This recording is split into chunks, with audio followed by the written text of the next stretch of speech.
অবশেষে দীর্ঘদিন মানে 14-15 মাস পর এই যে ভারতের যে প্রতিরক্ষা মন্ত্রী রাজনাথ সিং উনি কিন্তু এই যে বাংলাদেশের ডক্টর মোহাম্মদ ইউনূসের বিরুদ্ধে উনি কিন্তু হুঙ্কার দিলেন। উনি বললেন যে আপনি যথেষ্ট বলে ফেলছেন, এখন মুখ সামলে কথা বলেন, অর্থাৎ লাগাম টানেন।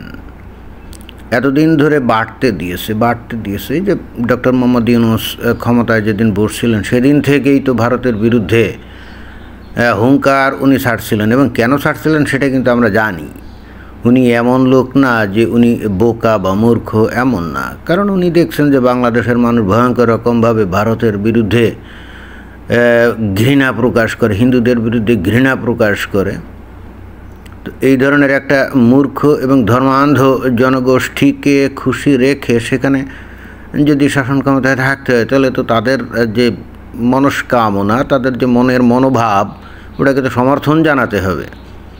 এবং ঠিক এই কারণে ডক্টর মোহাম্মদ ইউনূস যখন ক্ষমতায় বসে উনি বলছিলেন যে আমাদের দেশে যদি ভারত হস্তক্ষেপ করার চেষ্টা করে সেভেন সিস্টার্স অঞ্চলেও তাহলে অশান্তি বিরাজ করবে।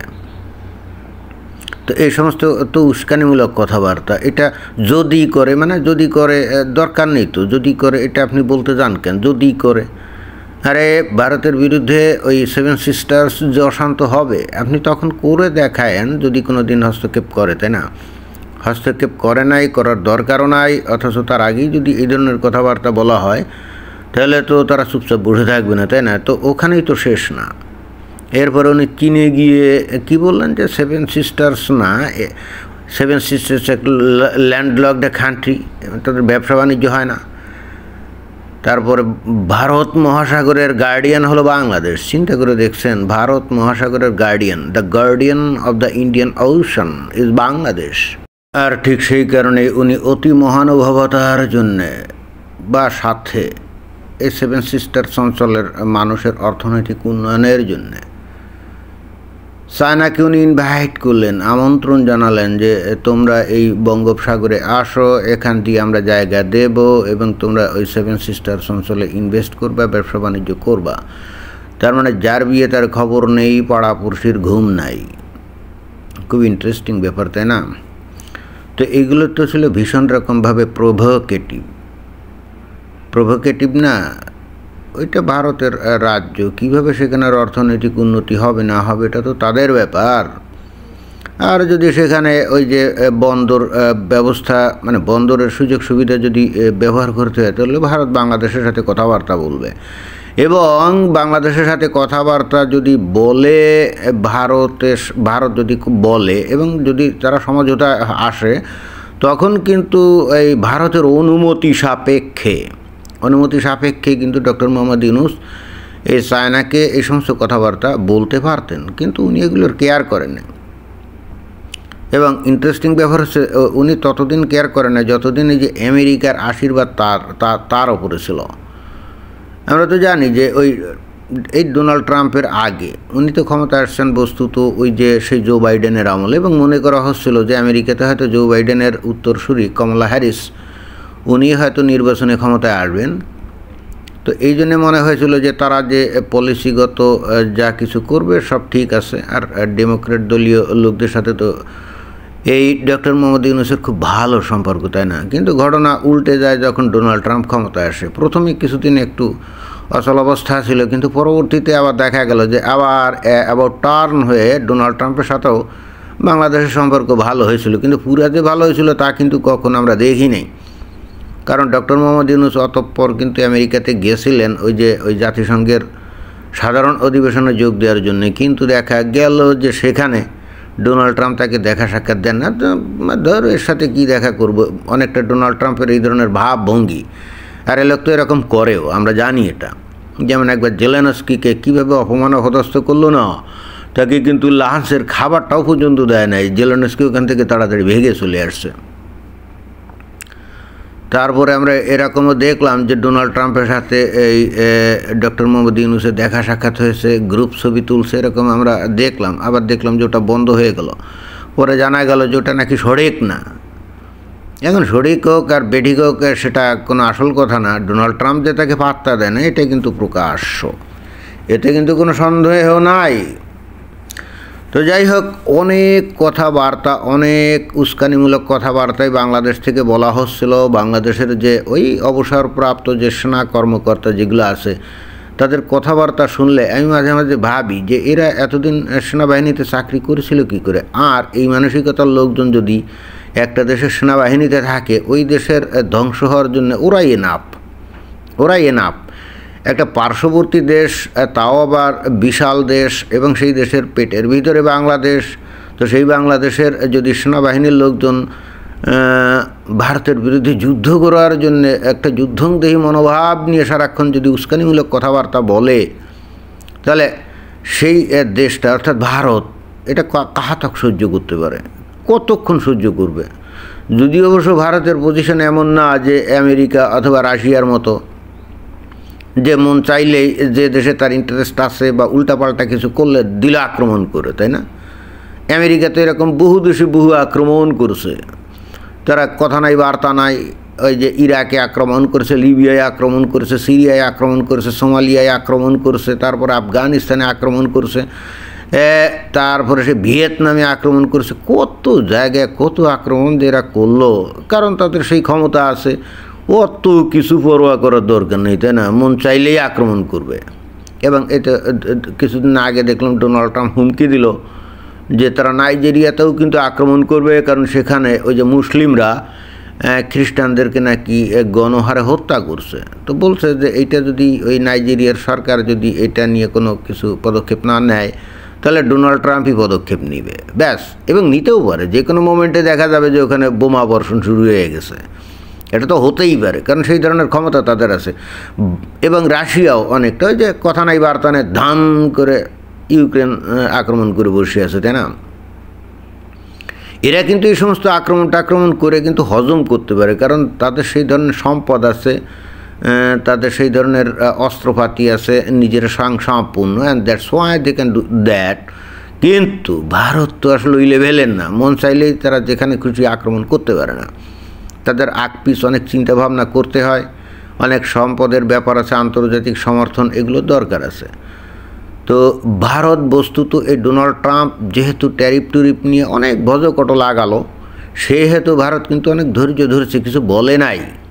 কিন্তু যখন ভিতরে অলরেডি ওই আমেরিকার সাথে ভারতের মোটামুটি একটা লিয়াজও হয়ে গেল, এবং যেহেতু বাংলাদেশের এই সরকারের ওপরে এই ডোনাল্ড ট্রাম্পেরও একটা আশীর্বাদ পরবর্তীতে ছিল, যেটা আমরা দেখছি, তাহলে এইগুলোকে নিউট্রাল না করে তো ভারত হুঙ্কার দিতে পারে না। এবং যখন তারা প্রতিরক্ষা চুক্তি করলো 10 বছরের, এবং মনে হচ্ছে যে তাদের বাণিজ্য চুক্তিও হয়তো অতি সত্বর শেষ হয়ে যাবে, মানে তৈরি করবে আর কি।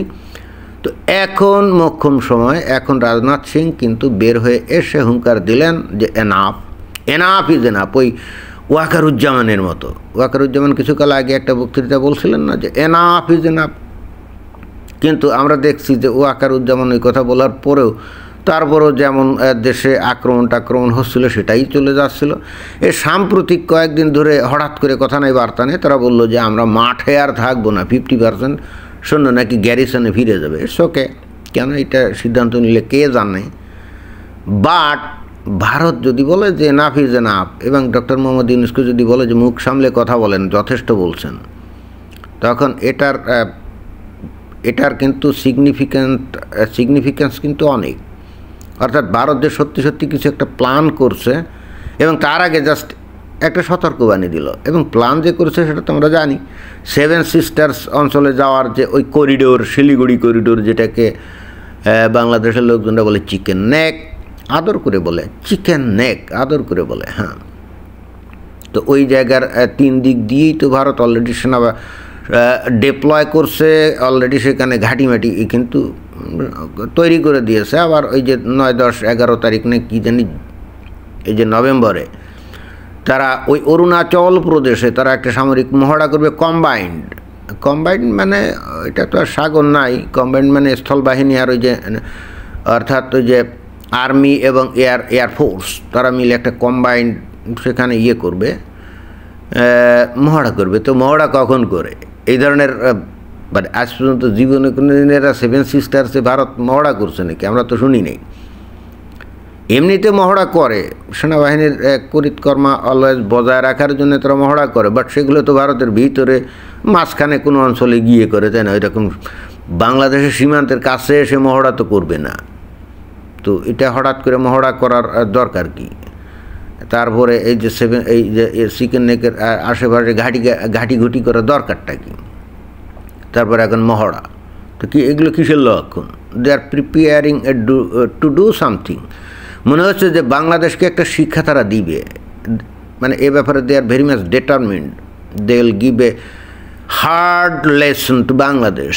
এবং এই একই শিক্ষা দিয়ে তারা অন্যান্য যে দেশ, যেমন এই যে শ্রীলঙ্কা, মালদ্বীপ, অথবা এই যে ওই কি নেপাল আছে না, তাদেরকেও মনে হয় যে একটু সতর্ক করে দিতে চায়, ভুটান, যে বেশি বেড়ো না, যদি বেশি বাড়ো তাহলে ঝড়ে ভেঙে যাবে। তো বাংলাদেশকে মনে হয় যে একটা কিছু শিক্ষা দিতেই চাচ্ছে। এখন প্রশ্ন হচ্ছে বাংলাদেশ এটা ডিজার্ভ করে কিনা। গত 14-15 মাস ধরে এই অন্তর্বর্তীকালীন সরকারের আচার আচরণ দেখে অনেকেই মনে করে যে হ্যাঁ, বাংলাদেশ এটা ডিজার্ভ করে। এবং যদি আসলে সেরকম কোনো কিছু ঘটে, আমরা চাই না তা ঘটুক। বাংলাদেশ তো আমার দেশ আফটার অল, তাই না? এখানে ভারত এসে আক্রমণ করবে, কোনো একটা ভজকট করবে, এটা তো মেনে নেওয়া যাবে না। কিন্তু আমি মানি আর না মানি তাতে কি যায় আসে? বাংলাদেশের লোকজন যদি উস্কানিমূলক কথাবার্তা বলে, তারপরে সেনাবাহিনীর লোকজন যারা নাকি ওই অবসরপ্রাপ্ত, তারাও সারাক্ষণ যদি উস্কানিমূলক কথাবার্তা বলে, আর ওদিকে জামাত ইসলামের আমির যদি বলে যে 50 লক্ষ জিহাদি রেডি আছে ভারতকে মোকাবেলা করার জন্য, হোয়াট ডাজ ইট মিন? মানে উস্কাচ্ছে, ভারতকে উস্কাচ্ছে, ভারত তুমি আক্রমণ করো। তো ভারত কি এত তাড়াতাড়ি আক্রমণ করবে? ভারত আক্রমণ অবশ্যই করবে তার সময় সুযোগ অনুযায়ী, রাইট? আবার যখন করবে তখন কিন্তু একেবারে এমন ধরবে, সেখান থেকে কিন্তু বের হওয়া মুশকিল হবে। কিন্তু আমি আশ্চর্য হই, সেনাবাহিনীর অবসরপ্রাপ্ত কর্মকর্তারা যে ভাষায় কথা বলে, তো এরা চাকরিরত অবস্থায়ও নিশ্চয়ই একই মনোভাব পোষণ করতো, তাই না? এবং এটা থেকে এটাও বোঝা যায় যে বর্তমানে সেনাবাহিনীতে যারা চাকরি করে তাদের মনোভাবও অনেকটা ওরকম। এবং এটা আমরা কিন্তু বুঝি না, এই ধরনের উস্কানিমূলক কথাবার্তা মানে কি? মানে হচ্ছে যে বাইরের শত্রুকে দেশের মধ্যে আক্রমণ করতে প্রলুব্ধ করে, তাই না? তো সেই সেনাবাহিনী আবার নিজেদেরকে অলওয়েজ বলে যে দেশপ্রেমিক সেনাবাহিনী। আমি তো ঠিক বললাম না? যে দেশের সেনাবাহিনী উস্কানিমূলক কথাবার্তা বলে বাইরের শক্তিকে দেশের মধ্যে আক্রমণ করার জন্য আমন্ত্রণ জানায়, তারা কীভাবে দেশপ্রেমিক সেনাবাহিনী হতে পারে এটা ঠিক আমার বোধগম্য না। অথবা এমনও হতে পারে গত 54 বছর ধরে তো এই বাংলাদেশের সেনাবাহিনী কারোর সাথে যুদ্ধ করে নাই, হয়তো জং টং ধরে গেছে অস্ত্রপাতি, আর তাদের শরীরেও হয়তো মেদ ভুঁড়ি বেড়ে গেছে। তাহলে এটাকে ঝেড়ে ফেলার জন্য এবং অস্ত্রপাতিগুলোকে একটু শান দেওয়ার জন্য, পরিষ্কার করার জন্য হলেও তো একটা শত্রুকে আমন্ত্রণ জানানো দরকার যে আসো লড়াই খেলি, তাই না? এরকম হতে পারে। আমরা তো আর অত মানে বুঝি কম, জাস্ট আশেপাশের যা ঘটনা ঘটছে ওগুলো দেখেই তো কথাবার্তা বলি, তাই না? তবে অবশ্যই ভারত যে এই গত মাসের পর মাস ধরে, তারা তো ঠান্ডা মাথার খেলোয়াড়, তারা তো ওই যে ডোনাল্ড ট্রাম্পের মতো হুটহাট করে কোনো কিছু করতে পারে না, কারণ সেই ধরনের পজিশন তো ভারতের নাই, এটা তো বুঝতে হবে। যদি আমেরিকার মতো পজিশন ভারতের থাকতো তাহলে বাংলাদেশকে একদিন কবে সাইজ করে দিত, এত কথা এত প্ল্যান করতো না। ভারত চিন্তা করে যে যদি একটা অভিযান তারা করে তাহলে কী পরিমাণ সেখানে লোক ক্ষয় হতে পারে, অর্থের অপচয় হতে পারে, এবং একই সঙ্গে আন্তর্জাতিক বিশ্বের প্রতিক্রিয়া কী হতে পারে, অনেক কিছু মাথায় নিয়ে চলতে হয়, তাই না? তো যাই হোক, মনে হচ্ছে যে বাংলাদেশের মানুষের যে ভাবচক্কর দেখা যায়, এরা আসলে চাচ্ছে একটা গাজওয়াতুল হিন্দ করবে, কারণ এরা বেহেশতে যাওয়ার জন্য ছটফট করছে। বাংলাদেশের কোনো ঘটনার কারণে অথবা ভারত যদি কোনো কিছু করে বাংলাদেশের সাথে একটা যুদ্ধ লাগায়, বাংলাদেশের অনেক মানুষ কিন্তু এটাই স্বপ্ন দেখে, জানেন? আমি দেখছি যে তারা মনে করে যে বাংলাদেশের সাথে যদি ভারতের যুদ্ধ লাগেই তাহলে চায়না এসে বাংলাদেশকে সাহায্য করবে, পাকিস্তান এসে সাহায্য করবে, আমেরিকা এসে সাহায্য করবে। এই ধরনের অলিক কল্পনায় কিন্তু এরা মশগুল, অনেকেই এরকম চিন্তা করে। কিন্তু এরা বাস্তবে আশেপাশে দেখে না যে কেউই যে আসলে কেউ সাহায্য করে না, এন্ড অফ দ্য ডে এটা এদের মাথায় ঢোকে না। এবং ইন্টারেস্টিং ব্যাপার হচ্ছে অন্যান্য দেশে যখন মনে করেন যে ইউক্রেনে আক্রমণ করেছে কি রাশিয়া, তো ইউক্রেনের সাথে অন্যান্য দেশের কিন্তু বর্ডার আছে, যেমন পোল্যান্ড বা আরও অন্যান্য ইউরোপীয় ইউনিয়নের বর্ডার আছে। তো ইউক্রেনকে সহযোগিতা লজিস্টিক্যালি সাপোর্ট দেওয়ার জন্য কিন্তু প্রচুর পরিমাণে অস্ত্রপাতি, খাদ্য সামগ্রী, গোলা বারুদ, অর্থ এগুলো কিন্তু ইউক্রেনে আসে, অর্থাৎ এই ফ্যাসিলিটি আছে। তারপরে যে গাজায় যখন এই যে গাজা আর ওই যে ইসরায়েলের মধ্যে হামলা চললো, ইসরায়েলে কিন্তু প্রচুর পরিমাণে সাহায্য সহযোগিতা করার জন্য বিভিন্ন লাইন আছে, রুট আছে, এবং তারা সেটা পেয়েছে। বাংলাদেশ যদি কোনো ক্রমে ভারতের সাথে যুদ্ধ লাগে, অর্থাৎ গাজাতুল হিন্দ করে বাংলাদেশের লোকজন যদি মনে করেন যে শহীদ হয়ে বেহেশতে চলে যাওয়া এবং সেখানে 72 হুরের সাথে যৌনকেলি করার স্বপ্ন দেখে, তাহলে সেক্ষেত্রে বাংলাদেশে যে সাপ্লাই লাইন আছে কোনো, বাংলাদেশের 3 সাইডেই ভারত, তাহলে ওদিক দিয়ে কিছুই ঢুকবে না।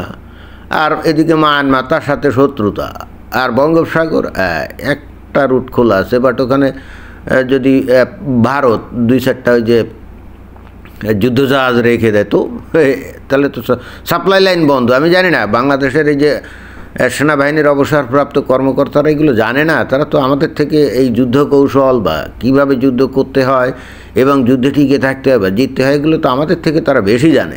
কিন্তু তাদের কথাবার্তা শুনে মনে হয় এই যুদ্ধ কৌশল টৌশল সম্পর্কে তাদের কোনো আইডিয়াই নেই, এবং তারা জীবনে কোনো দিন এই মিলিটারিতে চাকরি করছে, রঙ্গ তামাশা করছে, মজা করছে, বেতন নিয়েছে, যাবতীয় সুযোগ সুবিধা নিয়েছে, কিন্তু যুদ্ধবিদ্যা সম্পর্কে তাদের কোনো আইডিয়া হয় না, অন্তত তাদের কথা শুনে তাই মনে হয়। তো যাই হোক, অবশেষে রাজনাথ সিংয়ের ঘুম ভাঙছে, মানে ভারতের ঘুম ভাঙছে, হুঁশিয়ারি দিল, এবং আমার মনে হয় this is the first and last warning to Bangladesh. এরপরে আর হুঁশিয়ারি দিবে না, খেলা কিন্তু শুরু হয়ে যেতে পারে। আমরা ওইটা চাই না, কিন্তু বাংলাদেশের লোকজন এবং সরকারের লোকজন এবং একই সঙ্গে ওই যে অবসরপ্রাপ্ত সেনা কর্মকর্তারা এবং বর্তমানে জামায়াত ইসলামের এই যে নায়েবে আমির না, মানে ওয়ান অফ দ্য আমিরস, এই যে আবু তাহের আমেরিকাতে বসে যে ডিক্লারেশনটা দিলেন, এরপরে ভারত তো চুপচাপ বসে থাকবে, এটা তো মনে করার কোনো কারণ নেই, তাই না? দেখা যাক কী হয়। ধন্যবাদ।